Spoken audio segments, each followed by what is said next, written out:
एक point B है जो रिफ्लेक्शन है एक पॉइंट ए का। ए क्या है 2,3 को एक पॉइंट दिया गया है विद रिस्पेक्ट टू एक लाइन दी गई है 8x - 6y - 23 is equal to 0।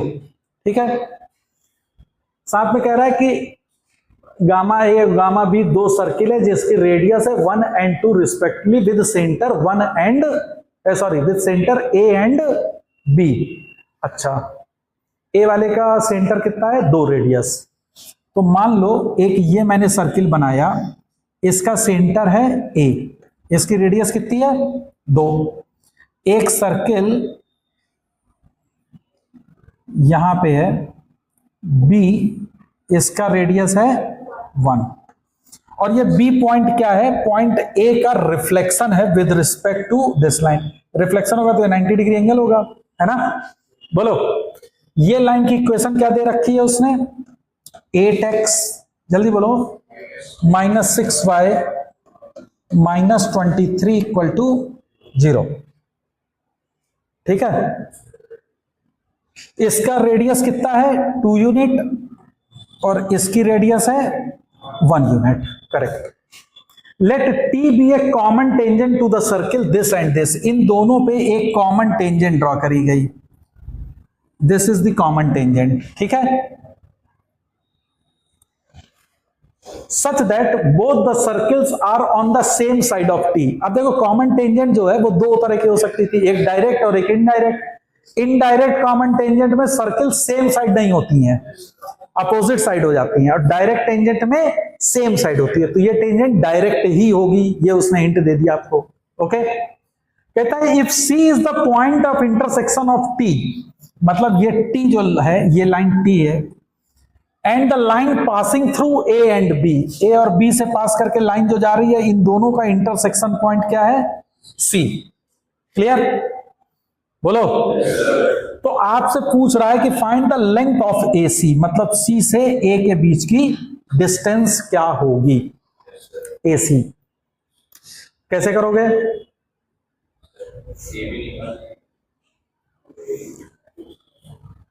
देखो हाँ ए भी निकाल सकते हो। देखो सबसे पहले क्या है, ए से ये जो पॉइंट लाइन है, अगर मान लो ये एम पॉइंट है तो ए एम की लेंथ निकाल सकते हो। बोलो ए एम क्या है, length of perpendicular from this, इसका सेंटर दिया है ना, yes 2,3 from this to the line this one, that is 8x - 6y - 23। निकाल सकते हैं। तो जरा भैया ए एम निकाल के हमको बताओ ए एम की वैल्यू कितनी आई। व्हाट इज ए एम, तो ए एम आ जाएगा मॉड ऑफ 8 × 2, बोलो दैट इज 16 - 18। कैलकुलेशन देखते रहना भाई, बाई 20 - 23 अपॉन 64 और 36 110, बोलो तो ये आ जाएगा 5/2। क्लियर, ए एम की लेंथ कितनी है 5/2, तो अगर ए एम 5/2 है तो ये इसके बराबर ही होगा, तो इसका मतलब ए बी की लेंथ कितनी है 5। यहां तक क्लियर है। ओके, हमको AC निकालना है। ठीक है, तो AC क्या होगा, AC is nothing but it is BC + 5। बोलो AC is equal to BC + 5, यही तो हो जाएगा, है ना। अब देखो दो ट्राइंगल हैं, एक ये वाला ट्राइंगल आपको दिख रहा होगा, मान लो CT1B और एक CT2, ये लाइन है ऐसे जा रही T2 CT2A। तो हमको मालूम है कि ये जो रेशियो होते हैं, ये रेशियो किसके रिस्पेक्ट में होते हैं, विद रिस्पेक्ट टू रेडियस।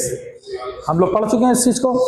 तो CB upon CA, CB upon CA is nothing but it is the radius, ratio of the radius. तो CB upon CA is equal to 1/2 हो जाएगा। बोलो भाई, है ना। और CB की जगह BC जो है, उसकी जगह लिख सकते हो AC - 5 इज BC। बोलो, तो इस BC की जगह क्या लिख सकते हो, AC - 5 upon AC is equal to 1/2। बोलो। तो 2AC minus 10 is equal to AC। So AC की वैल्यू कितनी आ गई? 10। तो दिस वाज योर आंसर कि AC is equal to 10 unit. नहीं समझ में आया? तो ये आपका एडवांस में क्वेश्चन पूछा गया था। इसमें बेसिक केवल क्या चीज था, आपको ये मालूम होना चाहिए था कि the ratio will be divided in the ratio of their radius. Clear? Note कर लो। सेंटर ऑफ द सर्किल है, तो ये फिगर अगर तुम बनाओगे, अब समझ लो इसको ठीक से, तो this is the equation of a circle. Figure है उसका x square plus y square equal to r square, और एक लाइन है PQ, तो ये है point P and this point is Q let. तो ये हो गया P and this is Q, और ये है ओरिजिन। अब वो कह रहा है कि ये OPQ जो ट्राइंगल बन रहा है, इसका सरकम सर्किल, तो इसका सरकम सर्किल अगर तुम बनाओगे तो इसका सरकम सर्किल ये बन के आएगा। ओके? और इस सरकम सर्किल के सेंटर जो है वो लाई कर रहे हैं line x plus 2y equal to 4 पे। ओके? आपको r की वैल्यू कैलकुलेट करनी है, और गिवन है r की वैल्यू √5/2 से बड़ी है, और जो कि गिवन सर्किल का रेडियस है। तो अब देखो, जो सरकम सर्किल है, this is nothing but it is the circle of intersection of given circle and line. तो इसकी इक्वेशन क्या लिख सकते हो? s plus lambda l is equal to 0। This is the equation of a circle which passes through the intersection of a circle and line. तो इस circle की equation क्या है? x square plus y square minus r square plus lambda times line की equation क्या है? This one. तो this is 2x plus 4y minus 5 is equal to 0। ठीक है? अब ये वाला जो सर्किल है, this circle passes through the origin, क्योंकि ये OPQ से पास कर रहा है, इसका सरकम सर्किल है। तो ये अगर ओरिजिन से पास करेगा, तो इसको मैं ओरिजिन से सेटिस्फाई कर रहा हूं, तो क्या आएगा? देखो, माइनस का r square minus 5 lambda is equal to 0। तो यहां से जरा मेरे को जल्दी से बताओ कि लैम्डा की वैल्यू क्या होगी? Lambda is equal to minus r square upon 5। Is that okay?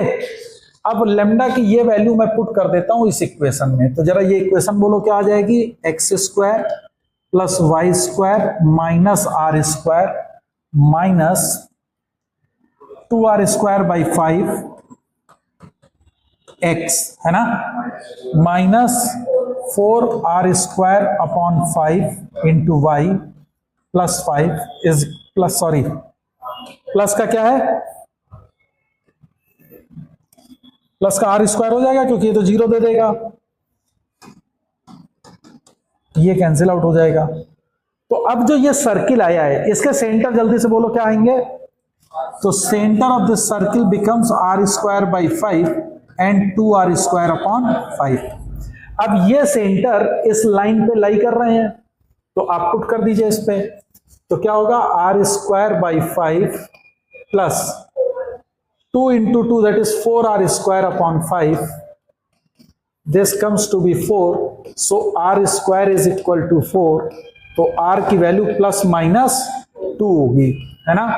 लेकिन आपको दिया है r is greater than √5 upon 2, so r must be 2। तो आपसे यही पूछा गया था कि what should be the value of r। तो r की वैल्यू क्या आ जाएगी? 2 होगी। समझ में आया? केवल intersection of circle and a line is given, और वहां से s प्लस लैम्डा l लगा के आप आराम से निकाल सकते हैं, है ना। तो बाकी क्वेश्चन हम लोग नेक्स्ट वीडियो में डिस्कस करेंगे।